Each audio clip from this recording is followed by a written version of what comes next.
Hello, Steve Arts 89. Well, it is the 14th of November 2024, and to mark the anniversary of the Amityville murders in 1974, I watched the three Hollywood films: the Amityville Horror 2, The Possession, and Amityville Horror 3D. Although I've always seen it refer to itself as Amityville 3D and then Amityville 3 on VHS and DVD, so whatever. But this is the Australian Blu-ray version, which has all the special features from the American editions, but it just has one package with one fairly average piece of art, which we've all seen from the first film, the promotional material for the first film, and I think it is actually, no, it's not actually the image from the poster. But the American version has three separate discs with retro covers, and I think they've also got new art covers on the inside, so it's reversible. So I have to buy those at some point just for the covers, but obviously that's a lot of money just for some covers, so I haven't gotten around to it. Now, the first issue is when to watch these, because there's some confusion as to when the murders of the DeFeo family actually happened. People refer to November 13 and the night of the November 13th, 1974. But then they say, oh, it was actually 3:15 in the morning, which would either mean this happened in the AM of November 14th, on the night of the 13th, but technically AM of the 14th. Or some people say, no, it happened at 3:15 AM on the 13th, which actually means it's the night of the 12th, technically, and then the morning of the 13th. And then some people, I've seen in different books and articles and stuff, different dates.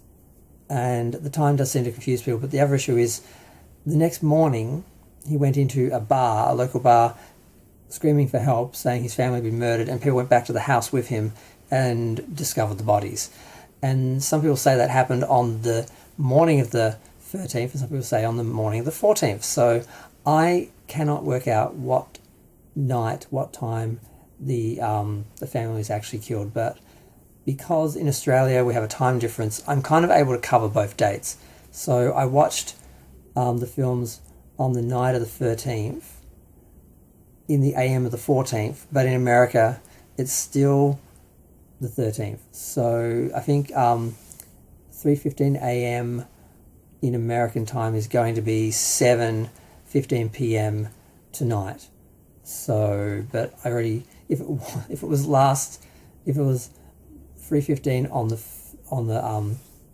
13th, then that was 7 PM last night. So I actually technically missed marking the actual anniversary. So that's a mess, and every year it messes me up. So this is the 50th anniversary of the Amityville murders, and the films, they look good in Blu-ray. I haven't watched them in Blu-ray. I bought the Blu-ray probably 5 years ago, and I've just watched the DVD versions just the last few years, because I normally don't have time to sit down and watch them properly. I just sort of have them on just to mark the anniversary. And this year I actually sat down and watched them properly, and it's amazing how many little things I've missed or forgotten, because the films, particularly the first two, hold up fairly well as horror films. A lot of people trash them, which I don't understand because they're great. The first film actually has a lot of really tense and scary and spooky and strange moments that I forgot about, and it's kind of interesting seeing the film again sort of with new eyes, because I haven't really paid attention to it for years, because I'm just used to it on one level. And the same with the second film. There's quite a few horrific moments, whereas the third film is more of a fun haunted house vibe, and there's some spooky moments and quite a few surreal spooky little moments, but it's not really scary at any point or horrific or disturbing. The other two Amityville films had their disturbing moments and their scary moments. The first film, of course, is the story of the Lutzes who moved into the house. Again, the dates are confusing. I think it was December 18. They stayed for 28 days and left on January 13. And I think it hit the news on January 16 that they basically left the house with nothing because they were too terrified to go back. They just ran out in the middle of the night. And the house was eventually sold.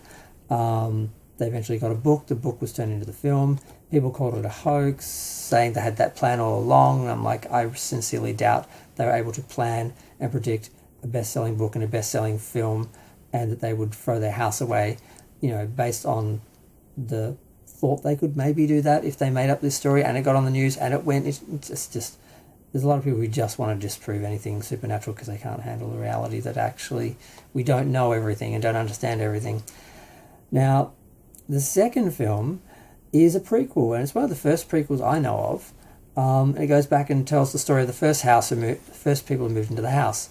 Now, it was not as successful. The first film made $86 million back in the day, released July 1979. The second film, released I think in, the 9th of 1982, only made $12 million. Had a $4 million opening, which was a bit more than half of the $7 million opening that the first film had, but twice as much as the $2 million opening the second film had, the third film had. It's in some ways I love it because it's its own horror film, but it takes a lot of liberties with the story, which undermines some of the actual scary elements of the true story. And there's also some other elements in it that are quite disturbing. But there's also the conspiracy theories and several books that have been written that suggest one of our family members was involved, and there was a lot of stories that came out of the man who killed his family, who went to jail. At first, he claimed he was possessed, which I kind of believe happened, but when that didn't stick for obvious reasons, they tried other approaches, and eventually he did blame one of his relatives for being involved in the mafia, and there's a lot of versions now, and he was a very unreliable witness after the initial report. I believe because who would claim possession as a defense? There was no way that was going to work, but that's what he believed. So I think the rest is, not right. Now, it goes through the scenario of the family moving in. They have a lot of problems. The problems get worse. Eventually, he kills the family. It doesn't quite happen how it happened in the real world, which was scarier. And then we have a priest fighting for his soul and sacrificing himself, which is very dramatically done. The actor, whose name I now can't remember, they're all very good. And you would expect a film like this to not really worry about the acting or the story, or the characterization, but they did try to actually do a good job, and I think they did. But it's more about the feel and the look of the film more so, I think. But the third film, like I said, is just a lot of fun. They create a whole new story, and it's kind of the final film because they blow up the house at the end. And I kind of forget this every time I see it. In my mind, I sort of think it's just something the house did, like it's one of those paranormal experiences that someone sees but doesn't actually happen because it's not happening in the real world, so other people don't see it. So the house didn't actually... I always thought the house didn't actually blow up, and it was still there. But that was just something that they saw. But I realised later in the actual canon of this Amityville universe, the house did blow up. So when you see the next film, Amityville: The Evil Escapes, or Amityville 4: The Evil Escapes, which is done for TV with Jane Wyatt, Spock's mother, they start off at the house, and the priests come in to bless the house and exorcise the house, and then they sell off all the items from the house, and some of them go to people, and then they are haunted by connection to the house by the items, and that went on for like 3 or 4 films. Amityville Dollhouse, Amityville: The Image of Evil, which is about a mirror, and Amityville It's About Time, which is about a clock. They're all items that came from the house, and it was a lamp from The Evil Escapes. But that film actually takes place, I believe, after the Lutzes left, before the third film. So that's another prequel. So it goes Amityville 2, Amityville 1, Amityville 4, Amityville 3. That's the actual continuity of that film franchise universe.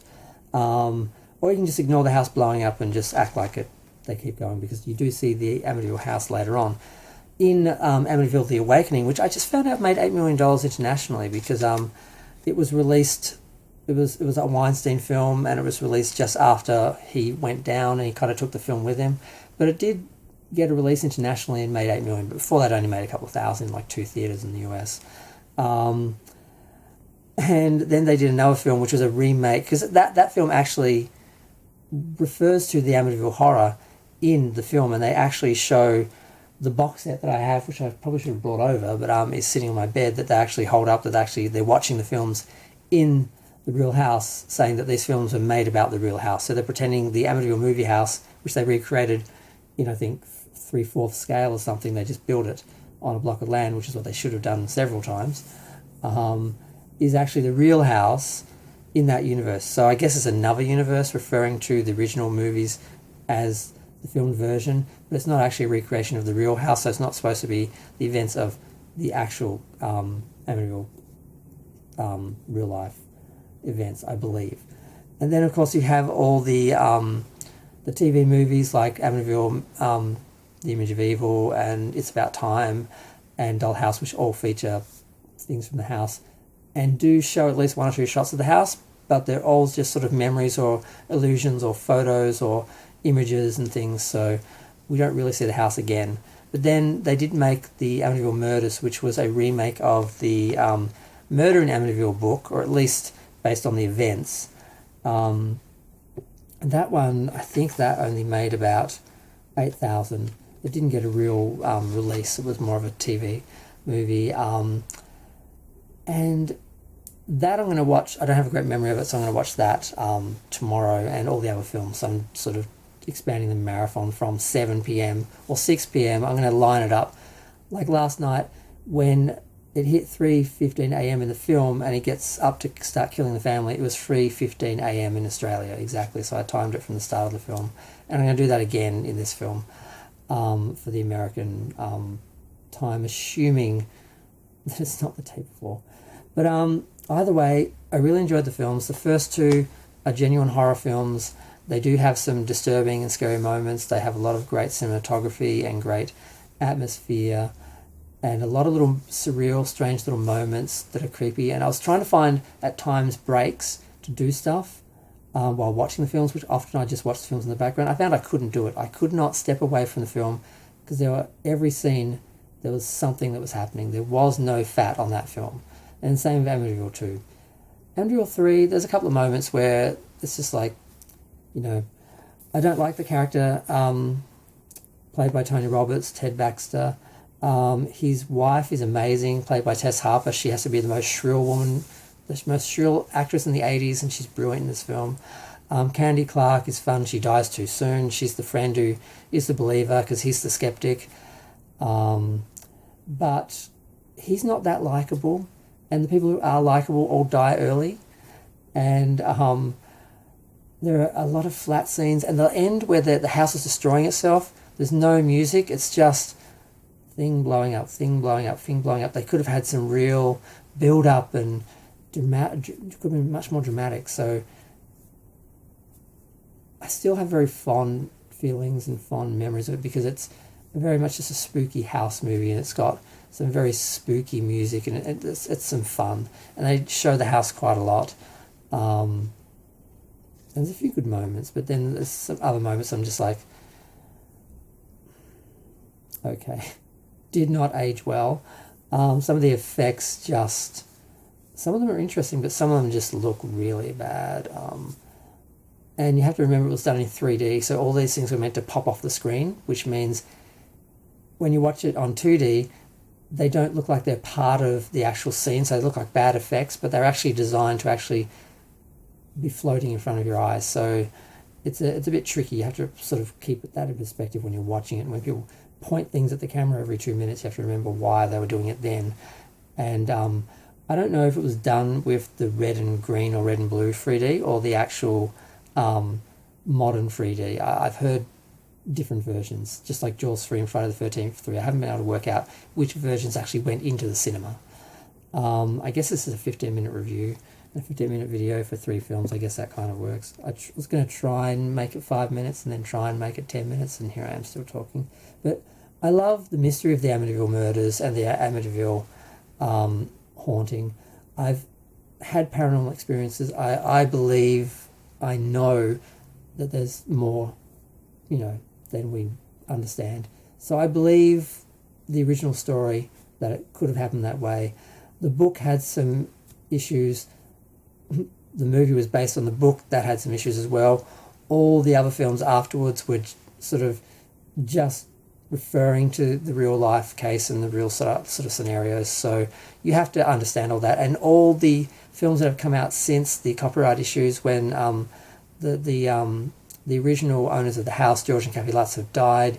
So now there's no one to sue, because he sued quite a few people when they tried to use his story. Now everyone who can put Amityville on a horror movie is releasing an Amityville film, and some of them are ridiculous. I'm not even going to dignify them in this video. But either way, I'm going to go. Feel free to share, like, comment, subscribe. I'm going to watch a bunch of documentaries. I've got to sort out all my Amityville documentaries. I've got so many, and I've found so many over the years, and I don't remember half of them. I'm going to do a lot of research and try and work out when when the murders actually happened. So next time I do like a 55th anniversary video, I'll actually know the exact time of the murders. But I'm going to go.